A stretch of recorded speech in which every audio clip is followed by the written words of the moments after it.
الصلاة والسلام على أشرف الأنبياء والمرسلين أما بعد فأعوذ بالله من الشيطان الرجيم بسم الله الرحمن الرحيم والضحى والليل إذا سجى صدق الله العظيم اللهم صل على سيدنا ومولانا محمد وبارك وسلم۔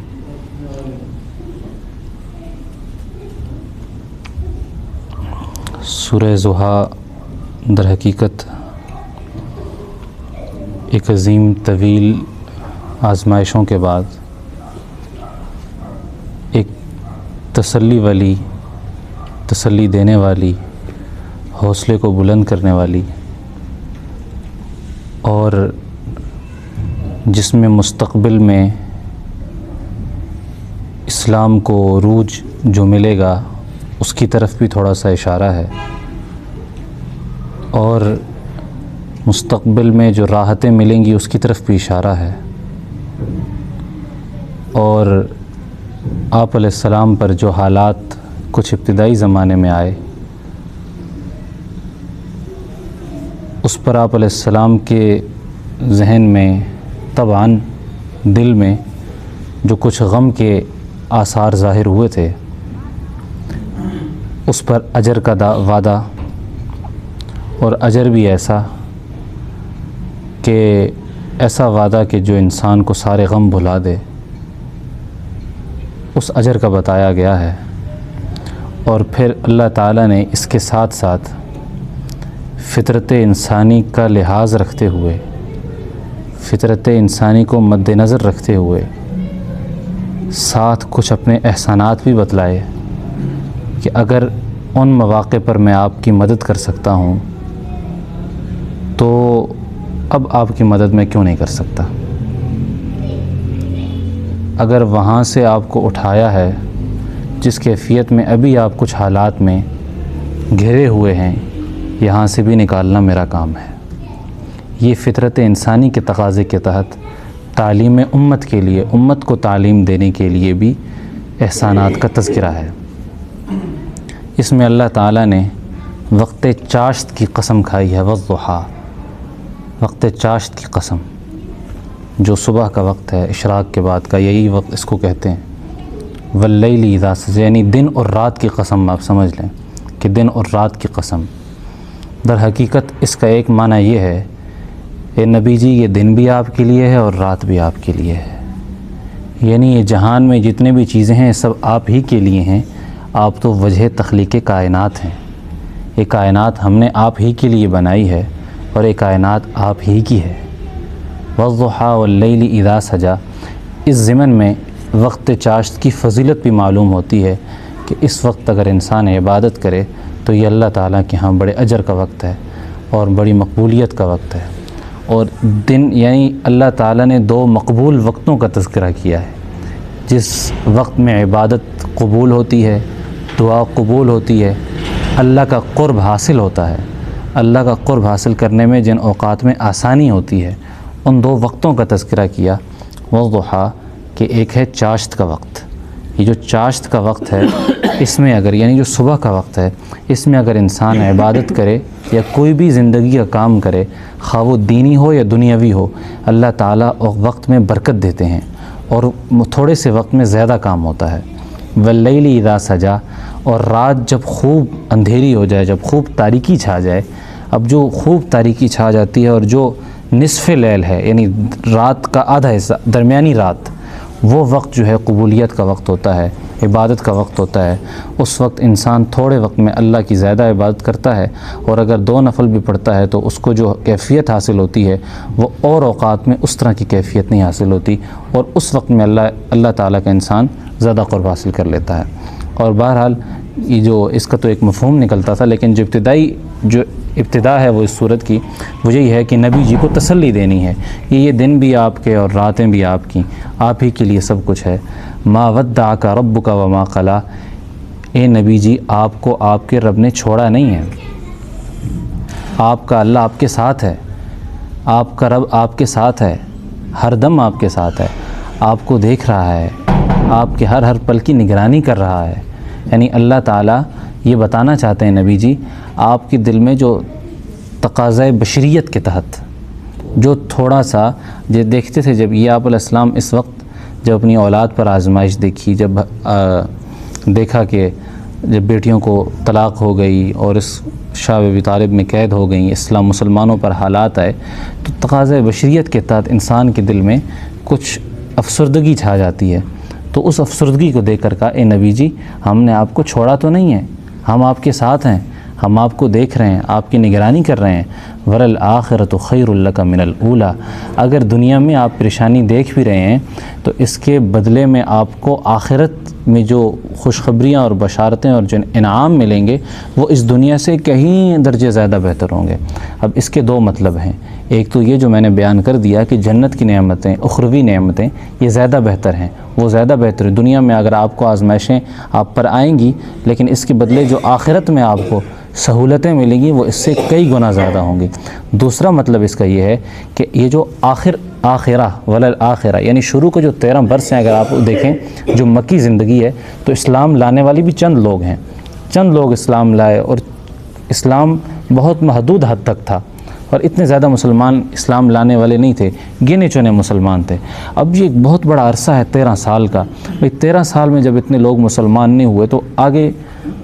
وقت لگے گا۔ لیکن اللہ تعالیٰ نے آپ علیہ السلام کو کہا کہ جو اگلے 10 سال ہیں وہ اگرچہ تعداد میں وقت میں کم ہے، مدت ان کی کم ہے، لیکن وہ آپ کے لیے پہلے سے بہتر اس طرح ہوں گے کہ اس وقت میں زیادہ لوگ اسلام لائیں گے، اس وقت اسلام کی بہار ہوگی، اسلام دنیا میں نافذ ہوگا۔ اور اسی طرح ہوا کہ جو مکی دور ہے وہ 13 برس ہے، اور مدنی دور جو ہے وہ 10 برس ہے، اور مدنی دور اسلام کی فتوحات کا زمانہ ہے، اور آپ علیہ السلام کی وفات سے پہلے خوب اسلام داخل ہو گیا، کہاں کہاں تک جنگ یمامہ اور اس جنگ یرموک، غزوہ موتا کی جو جتنی جنگیں ہوئیں، غسان تک، فارس تک دین پہنچ چکا تھا، دین کا پیغام پہنچ چکا تھا، جزیرہ عرب پر مسلمانوں کا قبضہ ہو چکا تھا۔ پھر آپ علیہ السلام کے بعد صحابہ کے دور میں فتوحات ہوئیں اور اسلام فارس، ایران، روم سب تک پہنچا۔ بہرحال وَلَلْآخِرَةُ خَيْرٌ لَكَ مِنَ الْأُولَىٰ، یعنی ابھی کچھ آزمائش ہیں لیکن اس کا جو بدلہ ہے وہ بہت اچھا ہے،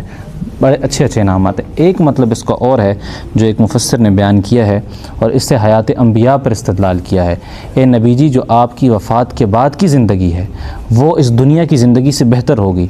جو وفات کی بعد کی زندگی ہے، جو بعد الوفات جو آپ کے زندگی ہوگی وہ اس دنیاوی زندگی سے بہتر ہوگی۔ یعنی ہم نبی کریم صلی اللہ علیہ وسلم کی حیات کی قائل ہیں، وہ قائل ہیں دنیاوی حیات سے اعلیٰ آپ کی حیات ہے، کیونکہ وللآخرہ، کیونکہ نبی اللہ تعالیٰ نے فرمایا کہ آپ کے جو اس کے بعد کے حالات ہیں وہ اس دنیا سے بہتر ہوں گے، یعنی اس دنیا سے بہتر حالات میں آپ جی رہے ہیں۔ تو ظاہر ہے اگر دنیا میں آپ علیہ السلام زندہ تھے، دنیاوی حیات اگر آپ کو نصیب تھی، تو آپ علیہ السلام وفات کے بعد اس سے اچھی حالت میں ہوں گے۔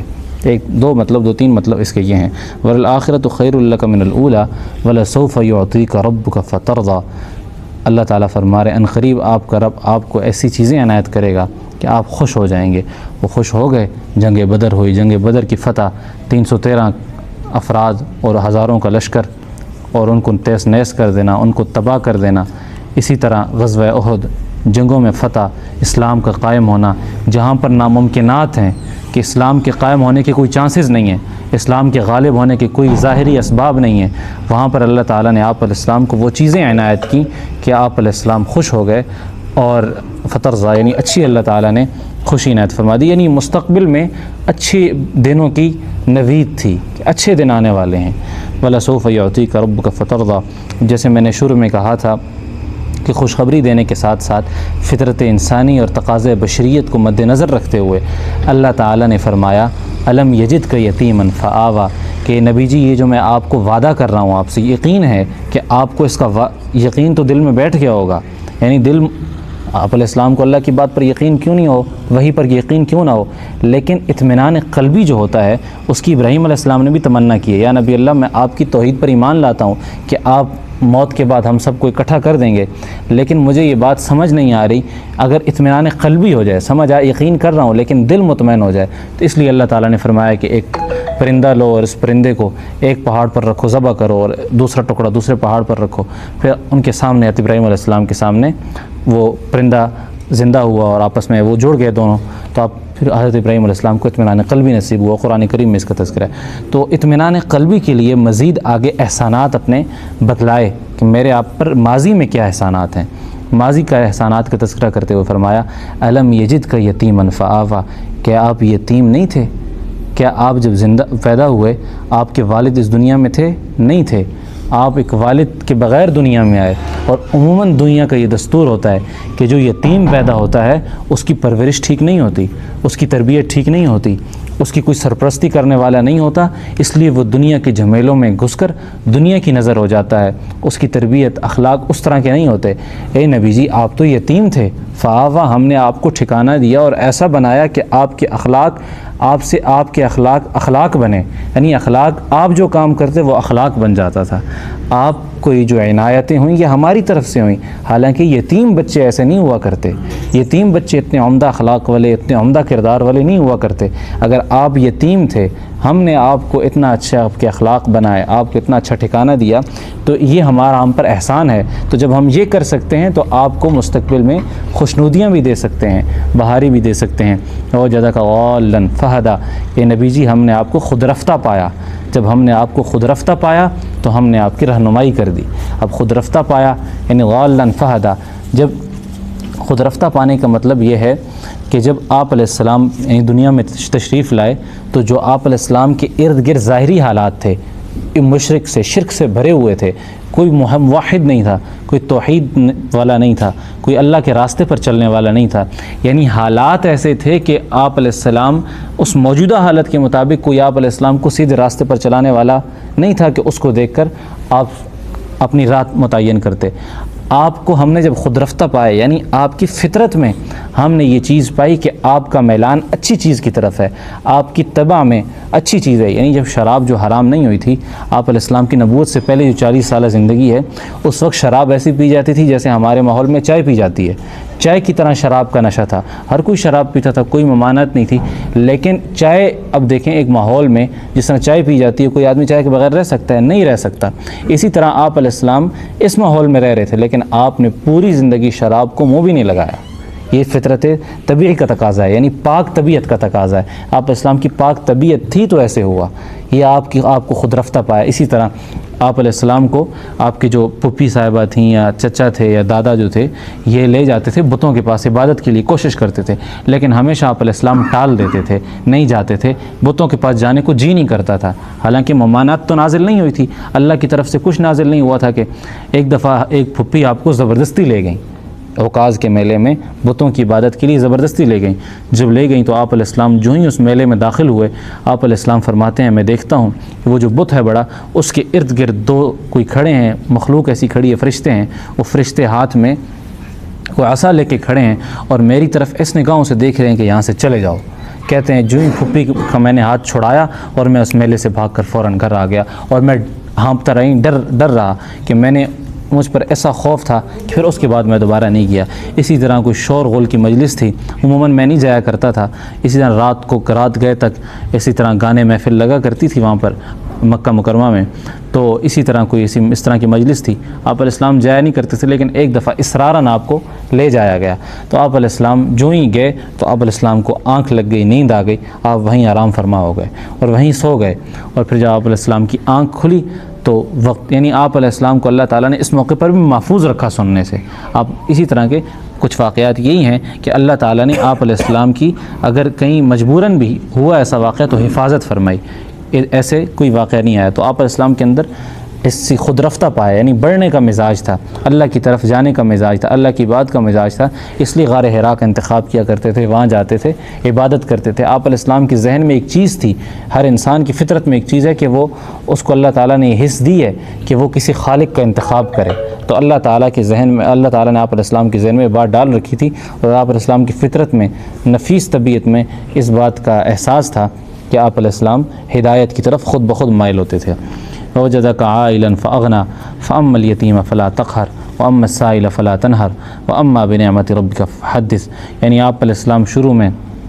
مالی حالات ٹھیک نہیں تھے تو آپ علیہ السلام، اللہ تعالیٰ نے آپ علیہ السلام کو مال عنایت فرمایا تھا، خدیجہ رضی اللہ عنہ کے ساتھ جو نکاح ازدواجی تعلق منسلک ہوا۔ اسی طرح فَأَمَّا الْيَتِيمَ فَلَا تَقْهَرْ وَأَمَّا السَّائِلَ فَلَا تَنْهَرْ، یہ امت کو نصیحت ہے، تعلیم امت ہے، امت کو تعلیم ہے کہ اگر کوئی یتیم آ جائے تو اس پر غصہ نہ کیا کریں، کیونکہ آپ بھی یتیم تھے اور آپ نے بھی یہی زندگی گزاری ہے، تو تو اب اگر کوئی یتیم آ جائے، یہ امت کو بھی تعلیم ہے کہ کوئی یتیم کسی کا والد نہ ہو تو یہ بڑے حالات کا وقت ہوتا ہے، بڑا یہ پریشان کن وقت ہوتا ہے۔ اس شخص جس کا والد نہ ہو اس کو پتہ ہوتا ہے کہ اس کے ساتھ کیا گزر رہی ہوتی ہے۔ تو یہ یتیموں کے دکھ سمجھیں، یتیموں پر غصہ نہ کریں، یتیموں کو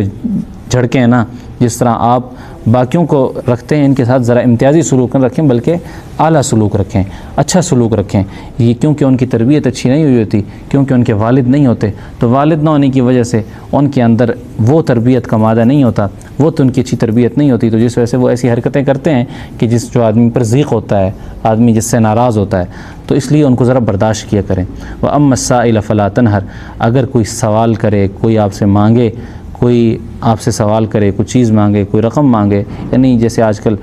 لوگ مانگتے ہیں، تو اس کو جھڑکا نہ کریں، اس کو دے دیا کریں، اس کو کچھ عطا کر دیا کریں، کیونکہ جیسا بھی ہے آج کل ہمارے ماحول میں ہوتا ہے، کہتے ہیں جی یہ پیشہ ور بھکاری ہیں، کوئی اس سے بعید نہیں ہے، پیشہ ور بھکاری آج کل بہت پھرتے ہیں، لیکن عموماً جو ایک فطرت سلیمہ کا تقاضا ہے، آدمی کو پتہ بھی ہو لیکن کچھ نہ کچھ رقم تھوڑی بہت ہی آدمی کو دے دینی چاہیے، کیونکہ ہم دلوں کی حالت نہیں جانتے کہ اگلا کس حالت میں ہے۔ آج کل اگر